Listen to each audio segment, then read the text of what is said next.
Maafisa wa Iran wanaripotiwa kuwa na hofu kuwa kiongozi mkuu wa Iran Mojtaba Khamenei anaweza kulengwa na Israel endapo ataonekana hadharani wakati wa shughuli za mazishi ya baba yake na mtangulizi wake Ayatollah Ali Khamenei.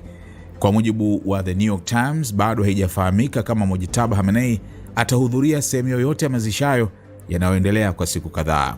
Vyanzo vya Iran vimeliambia gazeti hilo kuwa Mojtaba ameonyesha nia ya kuhudhuria hasa maziko ya baba yake yanayotarajiwa kufanyika Julai 9. Hata hivyo, maafisa wanadaiwa kukataa ombi hilo kwa sasa kutokana na hofu kuwa Israel inaweza kujaribu kumuua au kutumia kuonekana kwake hadharani kufuatilia mahali alipojificha. Mojtaba Khamenei hajaonekana sana hadharani tangu aliporipotiwa kujeruhiwa vibaya katika mashambulizi ya Marekani na Israel yaliyomuua baba yake siku ya kwanza ya vita. Ripoti hiyo pia imeeleza kuwa hakuhudhuria ibada ya kumbukumbu ya mke wake iliyofanyika Jumatano.